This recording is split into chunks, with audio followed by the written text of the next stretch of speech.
Martin Scorsese is one of the greatest filmmakers alive, one of the greatest filmmakers of all time, dare I say it. His consistency over the course of 50 plus decades is staggering and unmatched by peers from his generation. In spite of his veteran status and his love of classic cinema, Scorsese has always been open to embracing change and evolution, making a film in 3D, for example, making a children's movie, making a VFX-heavy film, branching out to television and streaming, and always shuffling the deck with the cast and crew he works with to keep ideas fresh and inventive. Scorsese's contributions to cinema have been immense. He has created a diverse range of films that delve into complex characters, societal issues, and the human condition. His influence can be seen in the works of many contemporary filmmakers, and his legacy as a cinematic pioneer continues to grow. Violence has always been a part of Scorsese's filmography. Throughout his career, he has explored violence as a complex, multifaceted theme, often using it to illuminate deeper, darker aspects of human nature. He often depicts violence in an unvarnished manner, showcasing its visceral and brutal nature. This realism is intended to evoke strong emotional reactions from the audience and create a heightened sense of immersion in the film's world.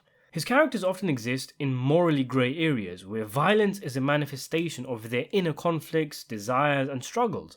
This approach forces viewers to confront the complexity of human behavior and question notions of right and wrong, with the violence in his films often taking place in a specific context, such as organized crime, where morality is completely different from what average viewers are used to. Scorsese's depiction of violence can serve as a cathartic release for both the characters and the audience. The violence is often a release, allowing characters to confront their fears, anger, and desires. For the audience, this catharsis can evoke a range of emotions and provoke introspection. Taxi Driver comes to mind, a film which climaxes with a brutal, raw shootout as the unhinged Travis Bickle goes on a rampage, which acts as a release for him after his frustration at society comes to a culmination. But ironically, the public perception of Bickle was that of a hero who saved a girl from prostitution. Scorsese employs various cinematic techniques, such as rapid editing, slow motion, and split-second freeze frames to amplify the impact of violent scenes. But while violence has been a recurring theme in Scorsese's films, its depiction has evolved over the course of his career. In his early works, like Taxi Driver, violence can be brutal and shocking. In Raging Bull, it was more pronounced, being central to the theme of rage, but stylized. Fast forward to films like The Irishman and Silence, and visceral violence is more blunt and is much less emphasized, not being needed as much, with the focus on, say for example, the emotional impact of murdering a close friend can have on one's soul, rather than the visceral depiction of the actual murder. Violence often serves a purpose in Scorsese's films, and it isn't used gratuitously. In Shutter Island, a long take of German prisoners being killed serves to show us the mental state of the protagonist, Teddy Daniels, how such events affected him, with he himself saying the events went past warfare and became straight-up murder. This serves as a tie-in to events later in the movie, with us as the viewers being left to question when violence and murder are justified. Scorsese's gangster pictures, while glamorous and engrossing, use violence to remind us of the nature of the protagonist. Casino's cornfield scene, where Nicky and his brother are beaten with baseball bats and buried alive, is perhaps Scorsese at his most visually violent, a truly disturbing scene that makes audiences squirm, a fantastic achievement. When you consider Nicky is not a sympathetic character, and yet here we are watching his death thinking, man, that was rough. The only film that Scorsese made subsequently that matched the violence of Casino was Gangs of New York, highlighting a messy, unruly period in New York history amid an American societal upheaval, with violence being an everyday part of life. Scorsese has spoken since Casino and Gangs of New York on violence, essentially saying he has said whatever he needed to say, which pretty much explains why violence isn't as much of a staple of his filmography these days, though it's always there, being used as a tool. In Killers of the Flower Moon, for example, yet to be released at the time of the making of this video, violence will again be used to explore the dark nature of man, when greed overtakes the ability of people to see others as fellow humans. Even his romantic period drama, The Age of Innocence, has a lot of violence, but of a different kind, emotional violence, which Scorsese believes is far more damaging and carries far greater consequences. Scorsese himself has described the film as his most violent picture. So I hope you enjoyed that little discussion on Scorsese and violence. One thing I wanted to talk about today, as the video title suggests, is what I consider to be the most violent scene in Scorsese's filmography, a scene that shook me and stayed with me years later, leading me to make this video talking about it. There's many contenders for the most disturbing violent scene in a Scorsese movie, like the shootout in Taxi Driver, Jake LaMotta allowing himself to get plummeted and turning into a sprinkler in Raging Bull, the opening battle sequence of Gangs of New York, the sexual violence perpetrated by Max Cady in Cape Fear, and the Billy Bats beatdown in Goodfellas. In some ways, I think the casino beatdown towers above many of these sequences. There's something about it that is just so horrible, not just the violence itself, but the inevitability of it. Nicky sitting there bruised and beaten while his brother is plummeted and then buried, waiting for his turn.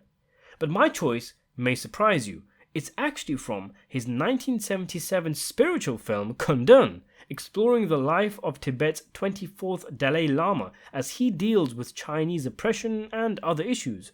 It's rated PG-13 and is pretty tame when compared to the rest of Scorsese's filmography, but there's one scene in the film that I found so disturbing, and I never hear it brought up when violence in Scorsese's films is discussed.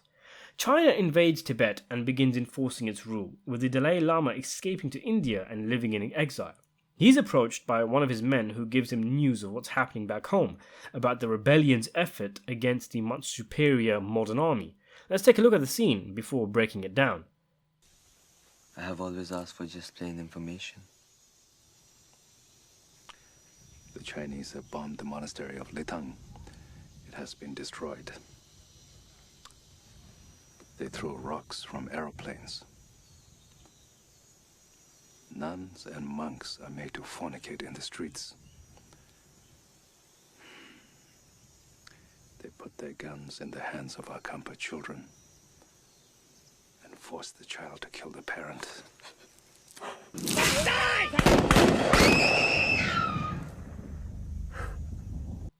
Pretty harrowing, right? It's expertly crafted and edited. It starts so hopeful, with the minion praising the rebels' efforts, but the Dalai Lama asks for honest information, and the man then lists out different atrocities that are being committed. The first 2 or 3 things he lists are not shown, allowing us to imagine them. This in a way lures us into a false sense of security, and all of a sudden we are bombarded with a sudden series of images: blood splattering against the wall, an official barking orders, the child doing the deed. It's chaotic, it's too fast to properly process, and as a result, it's harrowing. The shot of the kid screaming is so vivid and disturbing. The scene is beautifully set up. The juxtaposition of the calm, peaceful ambience of the countryside with the fast cuts and noise of what's happening back home, incredibly effective. And the way the film uses it means we can only imagine what other horrors the people are facing. The quietness that follows gives us time to be put in the victim's shoes. The incredibly frightening scenario of being forced to shoot your own parents. The whirlwind of agonizing emotions that will be going through both child and parent. And the helplessness.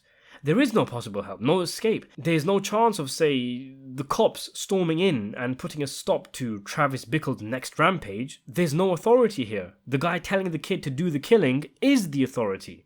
The segment is only like 3 seconds long, and it's amazing that it stayed with me ever since I first saw the film, maybe, I don't know, more than 10 years ago. Out of everything I've ever seen in Martin Scorsese's movies, all the gangster films and the pictures like Taxi Driver and Cape Fear where we follow disturbing individuals, this tiny segment from Condon is what stuck out to me as the most disturbing scene in his filmography. So there you have it. What do you think is the most disturbing scene in Scorsese's career? Let me know in the comments below. Subscribe to the channel, and thanks for watching.